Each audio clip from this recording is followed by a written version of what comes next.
Ethan made one small mistake and couldn't fix it. Yeah, this is one of those situations. It didn't look like a big deal at first, just a glass door. A normal one. Clear, clean, the kind you barely think about, and that's exactly why it worked. Ethan was walking down a busy street, late afternoon, that soft golden light hitting everything just right. People passing by, a few sitting outside with drinks, conversations blending into background noise. He saw the place ahead.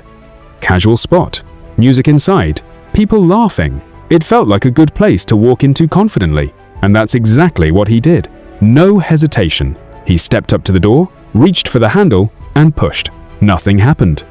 Not even a slight movement. Ethan paused, just for a second. Then he pushed again. Same result. It was subtle at first, the kind of thing you don't even register as a problem yet. He adjusted his grip slightly, then pushed again. Still nothing.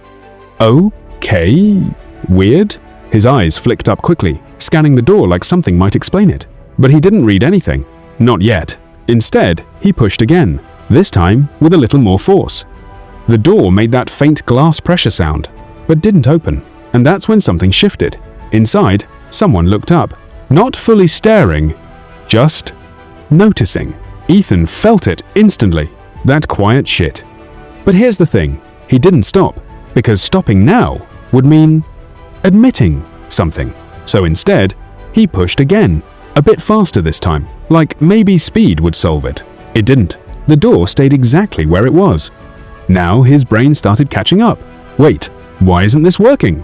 He glanced through the glass. More people inside now, a couple sitting near the window. One guy holding a drink, mid-sip, paused. Their eyes met for half a second. Ethan looked away immediately.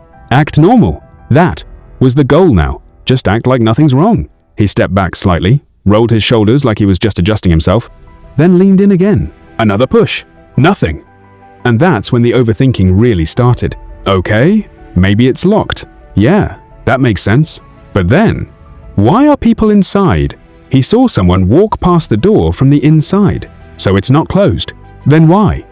He stopped that thought, because something about it felt dangerous.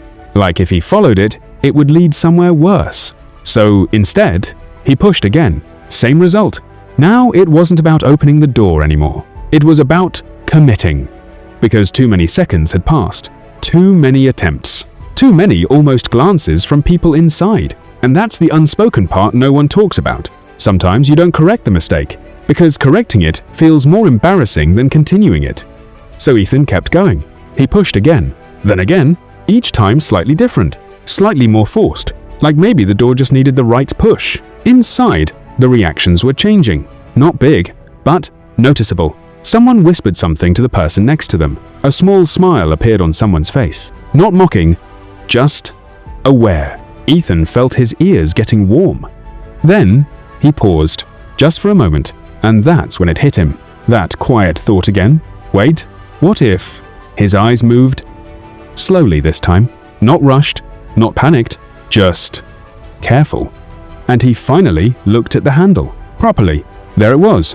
Small, simple, right in front of him. Pull. Ethan froze. Not dramatically, just completely still. Like everything around him kept moving, but he didn't. And in that second, everything replayed. Every push, every pause, every person who looked up, every moment he could have stopped, but didn't. And now it all made sense. Too much sense. Inside, someone smiled again. This time, a little more obvious. Not mean, just they got it. Ethan didn't move. For a full second, then another.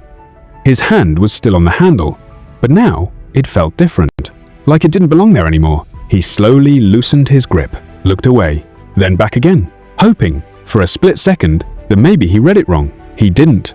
Pull, still there, clear as ever. And now, there was no clean way out of this. Ethan exhaled quietly.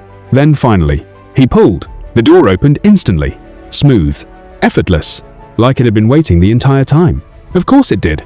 He stepped inside, and for a brief moment, everything felt slightly quieter.